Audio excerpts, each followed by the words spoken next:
আমরা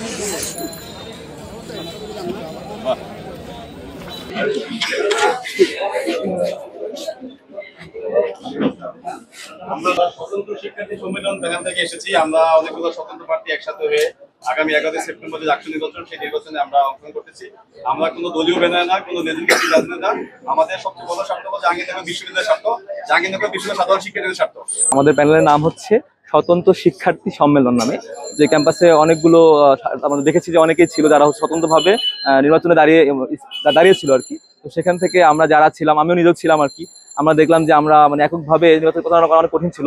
media coverage থেকে শুরু করে কাজগুলো করা অনেক কঠিন ছিল। সে জায়গা থেকে আমরা মনে করেছি যারা হচ্ছে সত্যিকারের ক্যাম্পাসকে আসলে ক্যাম্পাসের উন্নয়ন চায়, শিক্ষার্থীদের উন্নয়ন চায়, এছাড়া যারা হচ্ছে কোনো দলীয় রাজনীতির সাথে ইনভলভ নাই, এই ধরনের মানুষগুলো আমরা সব জায়গায় বসেছিলাম। এক জায়গায় বসে থেকে আমরা চিন্তা করেছি যে আমরা সবাই মিলে কি করবো, যে দলীয় রাজনীতির বিরুদ্ধে যে আমরা সাধারণ শিক্ষার্থীরা ঐক্যবদ্ধভাবে কি করবো, একসাথে কাজ করবো। এই জায়গা থেকে আমাদের এই প্যানেলটা তৈরি করেছি। ইনশাল্লাহ আমরা বিশ্বাস করি যে সাধারণ শিক্ষার্থী যারা আছে আমরা তাদেরকে নিয়ে কাজ করব। সবচেয়ে বড় কথা হচ্ছে যে আমাদের যে প্যানেলটি করা হয়েছে, এই প্যানেলে কোনো রাজনৈতিক হস্তক্ষেপ নেই এবং কোনো অপর মহল থেকে কোনো হস্তক্ষেপ নেই। যারা এখানে এসেছে তারা নিজ থেকে দাঁড়িয়েছে এবং আমরা আমাদের মতো করে কাজ করছি।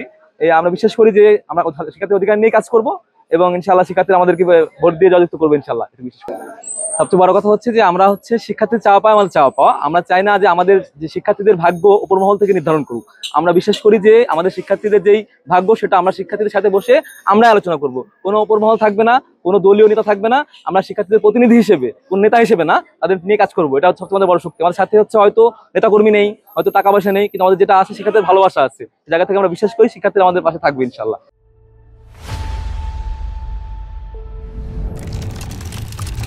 স্বতন্ত্রভাবে নির্বাচিত করার যে একটি প্যানেল ঘোষণা করার আমরা সাহসটা পেয়েছি মূলত সাধারণ শিক্ষার্থীদের পক্ষ থেকেই।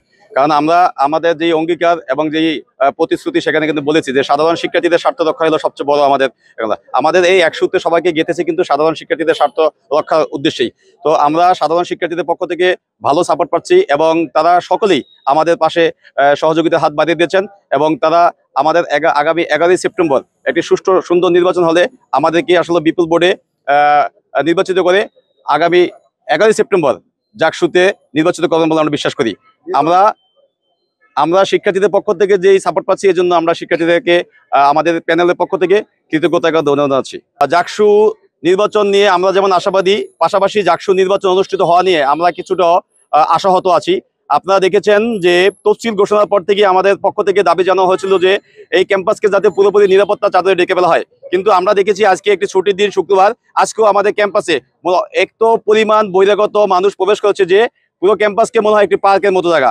এখন আমাদের জাহাঙ্গীরনগর বিশ্ববিদ্যালয়ে জাকসুর মতো অতি গুরুত্বপূর্ণ একটি নির্বাচন, এই নির্বাচনকে ঘিরে বিভিন্ন মহল তারা এই নির্বাচন বানচালের জন্য অপচেষ্টা চালিয়ে যাচ্ছেন এবং আমরা মনে করি যে প্রশাসন যদি এই নিরাপত্তা বিষয়টি গুরুত্ব দিয়ে যদি নিরাপত্তা ব্যবস্থা জোরদার না করেন তাহলে যে কোনো একটা অজুহাত দিকে জাকসু বানচাল হতে পারে। তা প্রশাসনের কাছে আমরা দাবি জানাবো যাতে নিরাপত্তা ব্যবস্থা জোরদার করা হয়। একই সাথে দেখেছি যে বিভিন্ন ছাত্র সংগঠনের যে অনেক সাবেক নেতারা যাদের এখন জাকসু নিয়ে তাদের কোনো আসলে কোনো কাজ নেই, তারপরেও তারা ক্যাম্পাসে দাপিয়ে বেড়াচ্ছেন। তো এই বিষয়টি কিন্তু আমাদের একটি শঙ্কার জায়গা।